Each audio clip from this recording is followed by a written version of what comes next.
Let me start off by saying that I stole the title from a recent video from Jeff Schneider, and I'll link to it in the description. Jeff offers a well-reasoned argument that for most people, music school is a waste of money, especially when it requires taking on a mountain of debt. Now, to be fair, there are lots of videos with similar titles, so clearly there's a lot of soul-searching going on from people who have attended music school and also those who are considering it. I've spoken about it on this channel, but I've recently passed a new milestone in my own career, and Jeff's video has prodded me to revisit the topic. It seems to me that there are two separate questions. Does the music program at whatever school you're looking at offer potential benefit to your own musical aspirations? And if it does, is the cost of tuition justified by the potential benefit? There are lots of YouTubers who are saying that the traditional music schools have no relevance to the current state of the music industry or the way that music is created today. And in many cases, that's probably true, and it is something you need to consider. Whatever it is that you eventually hope to be doing with your musical talent, and you should understand that that may change over time, you shouldn't look at music school as something that will make you a musician, or conversely, that not going to music school will prevent you from being a musician. Attending school is a way to obtain tools that you use to pursue your goals.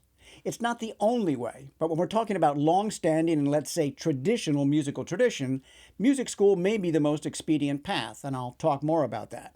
Will an understanding of counterpoint or how to improvise on chord changes be of any use if you don't plan to be a classical composer or a jazz improviser? Well, maybe yes and maybe no, and it may be impossible to know at the outset. But I think it's a mistake to dismiss the fundamental aspects of music just because technology and tastes change over time.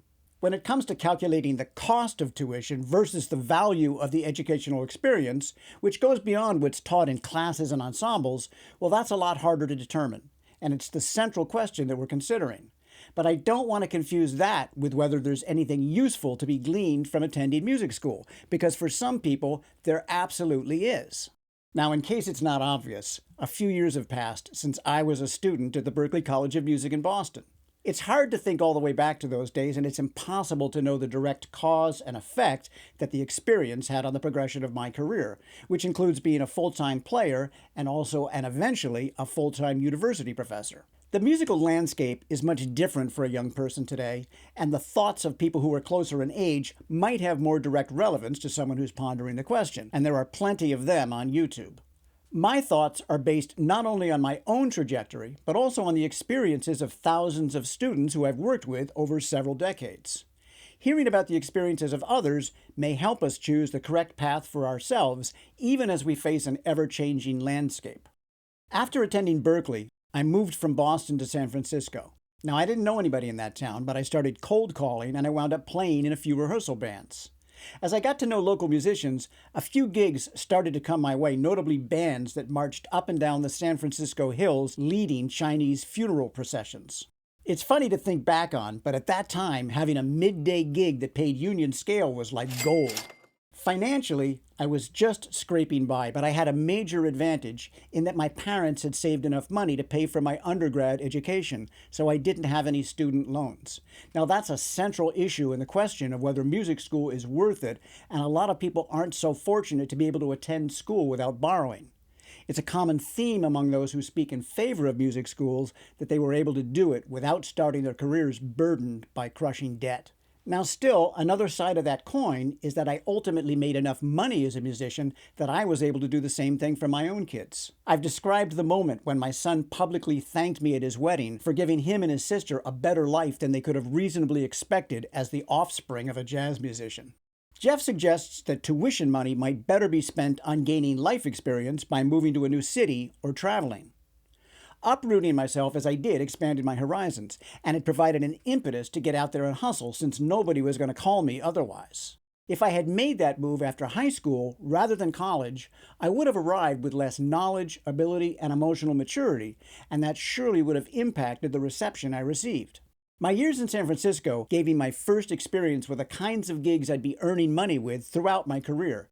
I also had the opportunity to spend a year on the road with Ray Charles. When I subsequently made the decision to move to Toronto, I once again arrived in a town where I knew nobody. By this time, however, my college training had been supplemented by a few years of professional experience. That meant I was able to start working fairly quickly, and ultimately I enjoyed a long and satisfying playing career which still continues, albeit at a slower pace. Now, when I was a student, I had no interest in teaching. I was fully focused on performance. That started to change in my mid-career when I was offered a spot on the adjunct faculty in an upstart jazz degree program at the University of Toronto. Quite a few years later, that became a full-time role as an associate professor, a position from which I've just retired after more than 30 years of teaching at U of T. So my perspective as it pertains to this question comes from my experiences as a music student, a full-time player, a part-time teacher, and a full-time professor. As I said, it's hard to trace all that back to my years at Berklee, but my sense is that without that experience, the arc of my career might have been quite different. I'm going to interject with a story from a couple of decades ago. When my father watched the DVD that I produced on jazz improvisation, he kept asking whether I had learned all that stuff at Berklee. He never understood how someone could learn to play music the way he learned how to be a dentist, or grasped the relationship between what you learn in school versus what you learn from applying the information in the years that follow, although clearly it would have been the same for him. When years have passed, it's hard to delineate, but in the beginning, every advantage is crucial. In determining whether music school is a good fit, you have to consider what kind of musician you hope to be.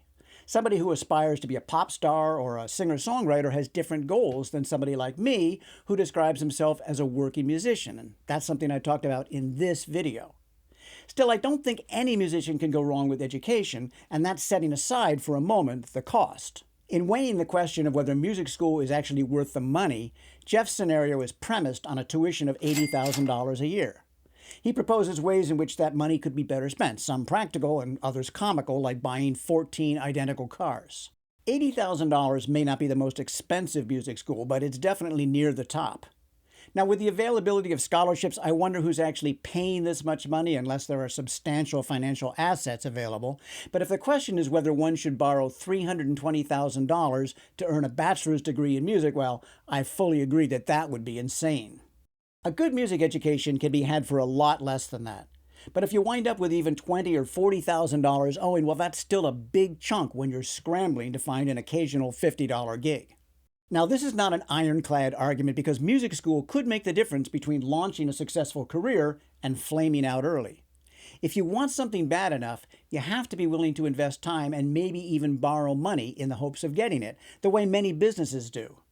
Of course, a musical career does not generally come with the promise of a salary commensurate to a doctor or a lawyer, so if you're looking for guaranteed ROI, well, best look elsewhere. Jeff points out the many positive things that come with enrolling in music school, including private lessons, classroom courses, ensembles and performances, access to practice and rehearsal space, and being surrounded by peers who are as obsessed by their craft as you are. He touts the structure of a curriculum that holds you to account and assesses your progress. He argues, though, that it's possible to replicate the music school experience at a much lower cost, offering suggestions that include studying privately, enrolling in short-term programs, availing yourself of online videos and courses, attending jam sessions, and playing in rehearsal bands. Now, he admits that it won't be easy, especially for, as I assume he autobiographically describes, a 19-year-old who hasn't yet learned how to wash a dish.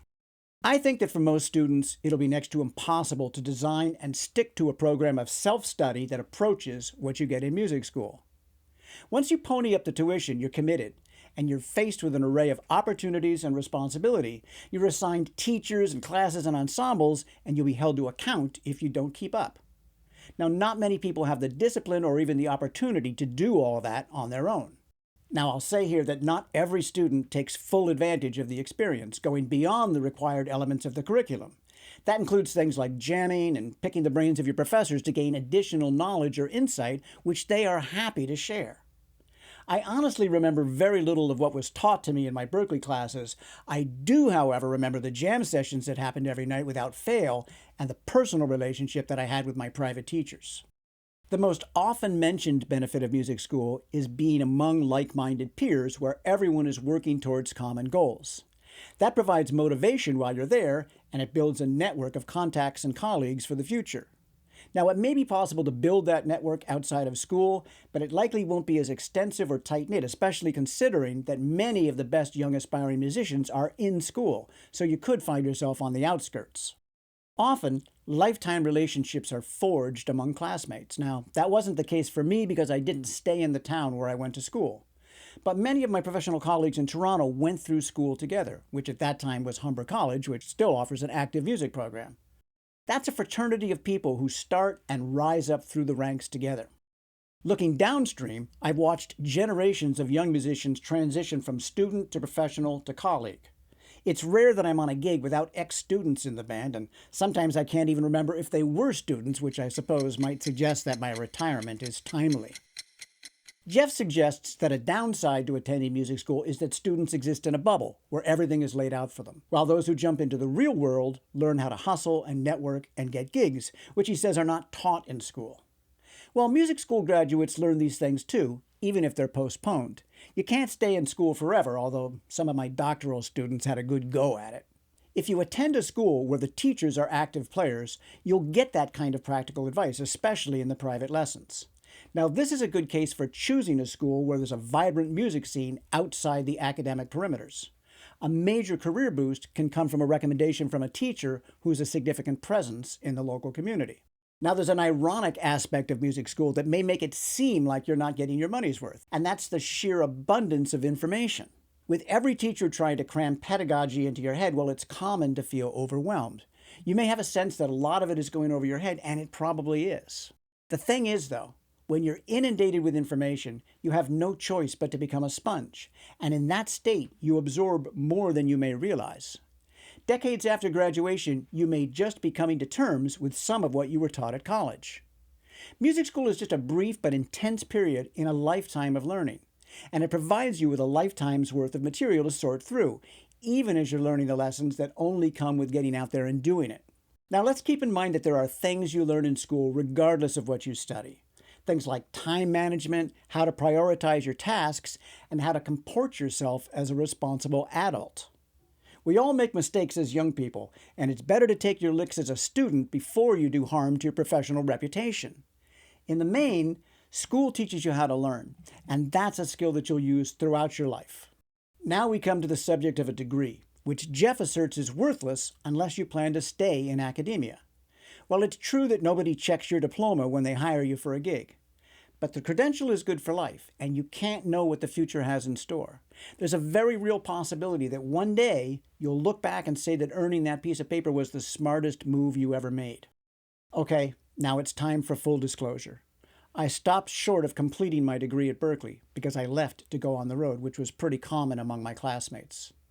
Now that may sound hypocritical in light of the points I'm making, but honestly, I'm the rare exception in that I had a career as an academic without the credential.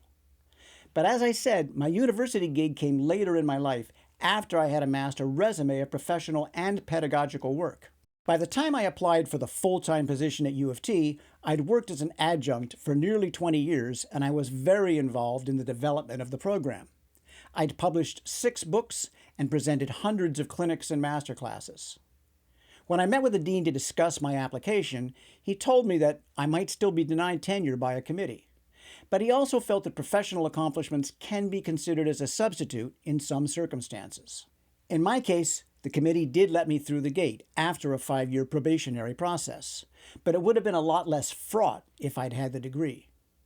At this point, many schools won't even consider an applicant without at least a master's and often a doctorate. So my advice to you is the same as it was to my students. Do as I say, not as I did. If you're in school, stick it out and get the degree, because down the road it may make a huge difference in your life. Now, I know there are those who will say that music school is a scheme designed to prey on the naive hopes of young people. That has not been my experience. To a person, the music faculty that I've worked with have a sincere interest in helping their students reach their potential, just as we were helped by our mentors. Now, of course, the faculty don't set the tuition. Whether or not it's worth the money in your particular situation depends on a multitude of factors, along with a certain degree of unknowable chance. It's an investment in your future, and only time will tell whether it pays off.